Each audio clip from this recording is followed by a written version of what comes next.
आप सभी समस्त क्षेत्रवासी किसान भाइयों को जय श्री राम। अभी हम मध्य प्रदेश के रीवा जिले के अंतर्गत नई गढ़ी तहसील के अंतर्गत है और नई गढ़ी तहसील में ये नई गढ़ी ब्लॉक भी है, जनपद पंचायत नई गढ़ी में ही है। और अभी आज की एक घटना आई है सामने, देव तालाब शिव मंदिर परिसर धाम में घटना सामने आई है। और उस घटना से संबंधित अभी हम जो नई गढ़ी में न्यू बस स्टैंड का निर्माण करवाया जा रहा है वहां पर है। और यहाँ पर कुछ लोग यहाँ पर बैठे हुए और जो अभी आज घटना हुई है, एक वारदात हुई है करंट लगने की वजह से देव तालाब में, तो कुछ यहाँ पर नई गढ़ी सामुदायिक स्वास्थ्य केंद्र के अंदर यहाँ पर पेशेंट भेजे गए थे, वहां से रेफर किए गए थे। और बहुत सारी जगहों पे जैसे रीवा में भी पेशेंट भेजे गए हैं और मऊगंज भी सामुदायिक स्वास्थ्य केंद्र में पेशेंट भेजे गए हैं। तो नई गढ़ी में भी उसी तरीके से कुछ पेशेंट आए हुए हैं। तो हम बात करते हैं इनके साथ में। प्रॉपर सर, आपका नाम क्या है? कमलेश कुमार पटेल, जिला कांग्रेस कमेटी के प्रवक्ता जी। तो ये जो आज घटना हुई है देव तालाब मंदिर परिसर धाम के अंदर, और हमने सुना है नई गढ़ी सामुदायिक स्वास्थ्य केंद्र में भी कुछ पेशेंट आए हुए हैं, तो उनकी क्या स्थितियां हैं सर? यहाँ तो जो पेशेंट आए थे तो वो आंशिक रूप से क्षतिग्रस्त थे, उनका इलाज हुआ और वो लोग अपने अपने घर जा चुके हैं। अच्छा। एक दो मरीज बचे हैं। और ये घटना प्रशासन की सबसे बड़ी भूल है और ख़ास तौर पे इसमें सबसे बड़ी लापरवाही एमपीवी की है। क्योंकि विद्युतीकरण का काम एमपीवी का हाथ में रहता है और उसने समय रहते अपना कार्य पूरा नहीं किया, जिसका नतीजा आज भोले बाबा की नगरी में महादेव ने उसका परिणाम दिया कि लापरवाही बरता और लापरवाही के वजह से लगभग 200 आदमी घायल हुए। और जहाँ तक हमको जानकारी आ रही है 7 से 10 आदमी इस पार्ट पे ख़त्म भी हो चुके हैं, पर प्रशासन उसको छुपाने में लगेगा। ये बातें हैं। हालांकि ये बातें जो अभी सर ने बताई है, तो मैं अभी कवरेज के लिए गया हुआ था देव तालाब, तो ये निश्चित रूप से स्थानीय शासन और प्रशासन इसके जिम्मेवार हैं।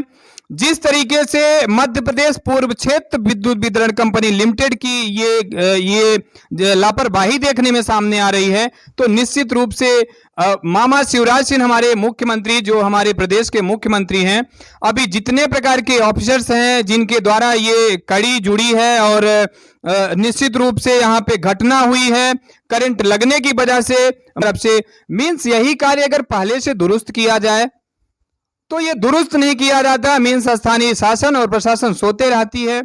क्या शासन प्रशासन समय से पहले इन चीजों को दुरुस्त कर दे तो ये घटनाएं क्यों होगी? अगर बात कही जाए तो ये हो सकता है कि शॉर्ट सर्किट हुआ होगा, और शॉर्ट सर्किट हुआ है मीन्स जो वहां पर केबल लगाई गई है वो केबल थर्ड क्वालिटी की रही होगी।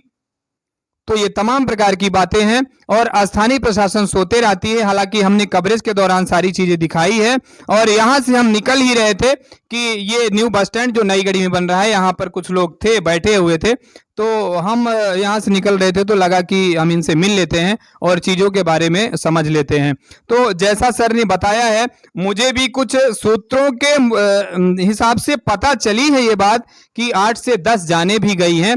लेकिन मैं जब कवरेज के दौरान वहाँ पर जाता हूँ तो सारी चीज़ें मैंने कई वहाँ पर प्रशासन जो भी वहाँ पर प्रशासनिक सेवा में मौजूद थे सभी लोगों के साथ मिलकर हमने बात की है, तो ऐसी कोई भी बात उन लोगों ने नहीं बताई है। अब ये मुझे नहीं पता कि उन लोगों ने बात को छुपाने की कोशिश की है या जो भी जिस प्रकार की भी बातें हैं। हालांकि जो भी इस दायरे में आता है और जिसके तरफ से भी गलती है, चाहे वो जो भी हो, तो कड़ी से कड़ी सजा दिलाई जानी चाहिए। यही हम विनती करते हैं हमारे प्रदेश के बुलडोजर बाबा से। और जिस प्रकार से आज इस समय वारदातें होती हैं, तो प्रदेश बाबा, बुलडोजर बाबा, जगह जगह पर आप बुलडोजर चलवा रहे हैं। और अगर दायरे में एमपीईबी के लोग आते हैं, चाहे वो ई हो, डी हो, चाहे सी हो, चीफ इंजीनियर हो, तो क्या बुलडोजर बाबा आप उन पर भी ऐसी कार्यवाही करेंगे और बुलडोजर चलेगा आपका? निश्चित रूप से जो वहां पर ये दयनीय स्थिति हुई है और लोग जो श्रद्धालु वहां पर भीड़ की तादाद में थे और उनका नुकसान हुआ है, और किसी न किसी प्रकार से तो ये नुकसान की भरपाई किस तरीके से आप करेंगे, यहाँ की जनता का यही सवाल है। बात करते हैं। सर, आपका क्या नाम है? अजीत उर्मलिया जी। तो ये संबंध में आप क्या बोलना चाहेंगे? इस संबंध में मैं कहना चाहूँगा कि सनातन धर्म हिंदू समाज का सबसे बड़ा धर्म माना जाता है और हमारे आस्था में ठेस पहुंचाने का कार्य किया गया है शासन प्रशासन के द्वारा। उनकी लापरवाही की वजह से आज इतनी बड़ी घटनाएं हुई है। अच्छा, ये विधानसभा क्षेत्र किसके अंतर्गत आता है, आप बताना चाहेंगे? माननीय विधानसभा अध्यक्ष गिरीश गौतम जी के। तो क्या गिरीश गौतम जी वहां पर आते तो हैं, निश्चित रूप से इसमें कोई शक नहीं है, कोई दो राय वाली बात नहीं है, क्योंकि मुझे जिस प्रकार से पता है तो गिरीश गौतम जी भोले बाबा के एक भक्त हैं और अच्छे भक्तों में से माने जाते हैं और शायद भोले बाबा की आज कृपा भी उन पर है और अच्छे तरीके से कृपा है उन पर। तो आते तो हैं, वो बातें ठीक है, पर वहां की व्यवस्थाओं को देखने के लिए उनका कितना सहयोग है और व्यवस्थाओं को देखते हैं, क्या बोलना चाहेंगे आप? जिस तरीके से व्यवस्था की जानी चाहिए शासन प्रशासन को, उस तरीके से व्यवस्था नहीं थी। उसी का आज परिणाम हमारे समाज को भोगना पड़ रहा है। ये बातें हैं, मीन्स प्रशासन की तरफ से ऐसी कोई दुरुस्त व्यवस्थाएं नहीं की जा रही हैं।